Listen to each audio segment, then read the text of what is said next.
Hi guys! So ngayon, kakain na po tayo. So ito po yung meal ko for today. So titingnan natin kung kung tataas yung ating blood sugar after natin makain itong mga pagkain na to. So ang gagawin natin is mag-e-extract muna tayo ng blood, tapos ito-test natin to sa ating sugar tester. Yung ito, ang gamit ko po is Induplus Elite Tokyo, Japan. So kukuha na tayo ng blood. Kapag alcohol na rin tayo para malinis yung ating daliri na pagkukunan ng dugo.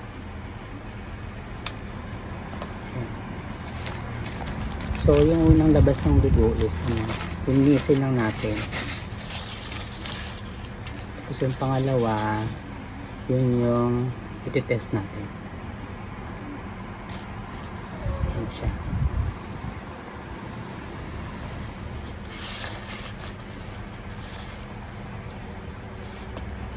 So nasa 94 lang tayo ngayon. 94 lang yung ating blood sugar.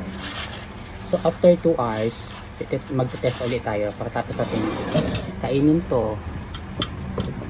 So mayroon tayong avocado, isang maliit na size na avocado, isang saging, saka 4 na maliliit na isda, saka kalahating rice ng kanin.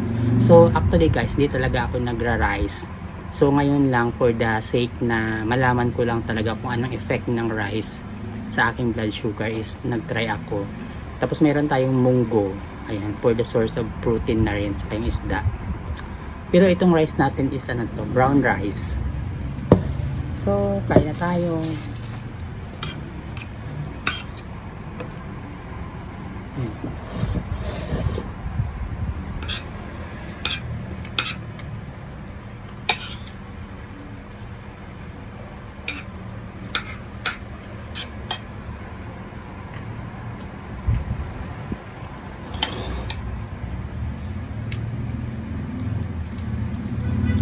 Alam mo guys, hirap mag-maintain ng blood sugar kasi minsan di mo alam kung anong kakainin mo kasi parang nakakasawa na araw-araw ulit-ulitin.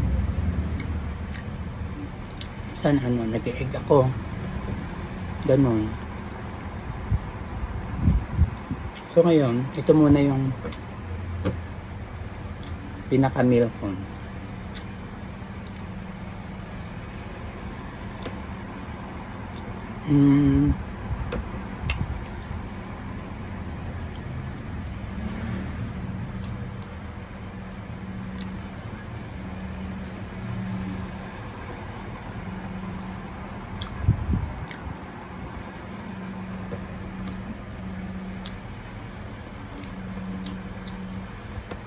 Salamat pala kay Mama Eva na nagbigay nitong isda galing pang Sambales.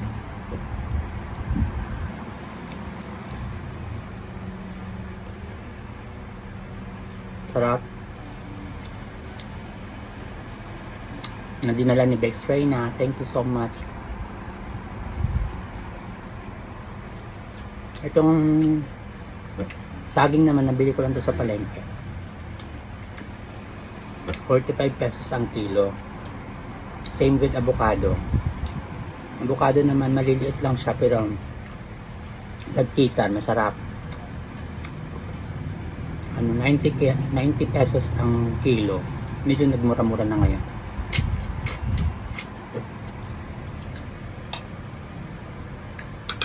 Itong munggo na to, tira-tira lang to ng niluto ko kahapon. Sayang din naman.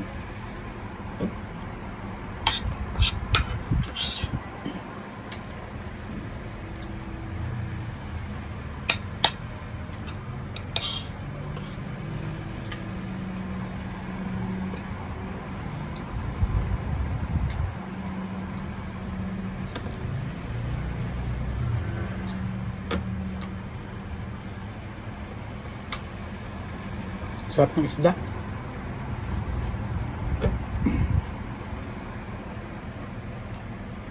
Paksiw na isda, ang sarap.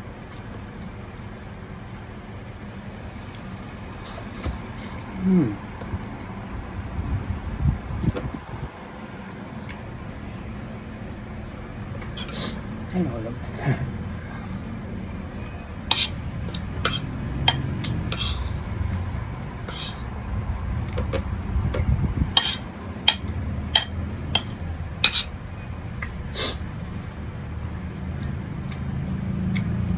Masarap talaga pag fresh na isda. Siyempre ito galing sa bali, so fresh lang ito galing huli, bagong huli.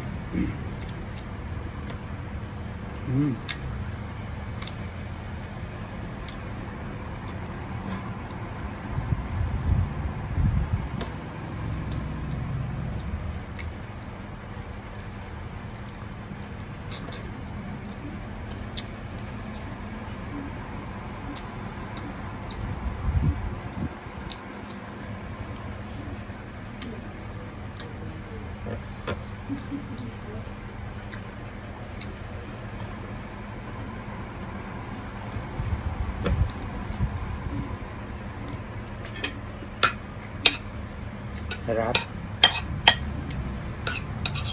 Kapag hindi talaga ako nagra-rice, tinry ko lang ngayon.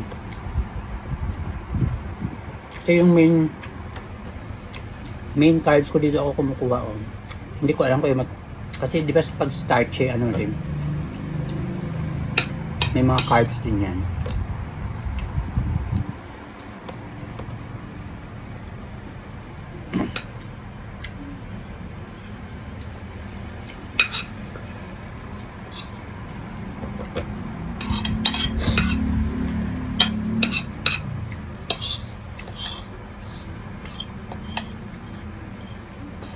Feeling ko pang 2 tao na yung plato ko.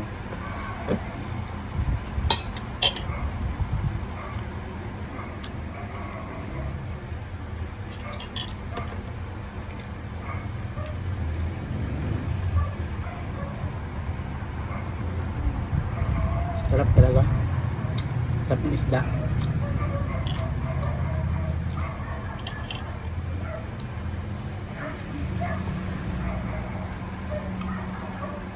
Masarap talaga pagbigay. Charot.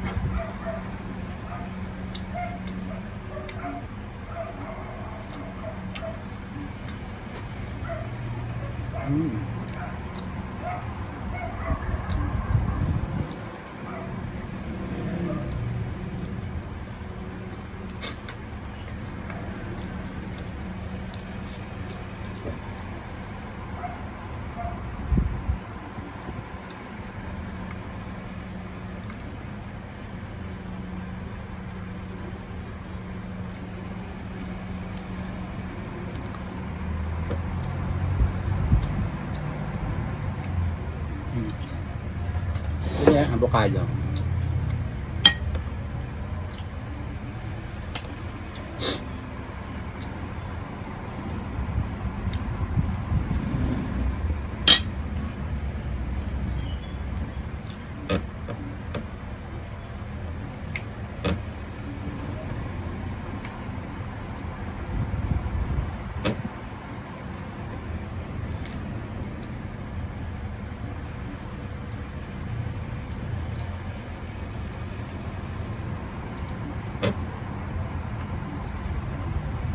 Busog na ako.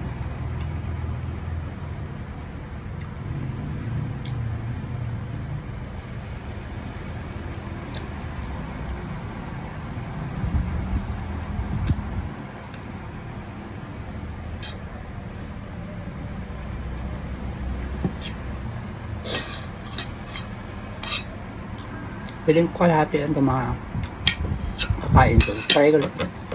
Try ko lang na haluan siya ng saging. Busog na yun.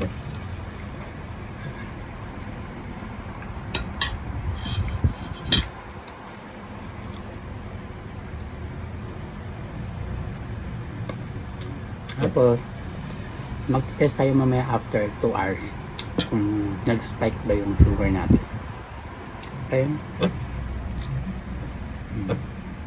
See you later. So yun na nga, after 2 hours, check na natin ulit natin blood sugar.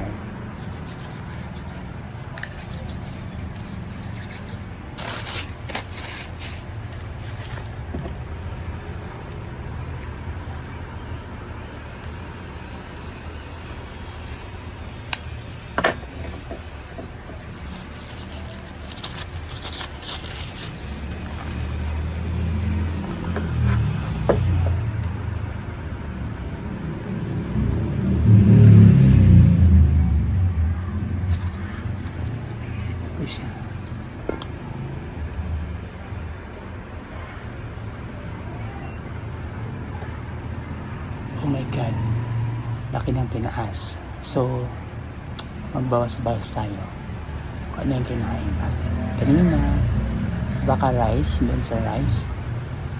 So, tama lang talaga yun na hindi ako nagra-rice. Yun na, mataas po.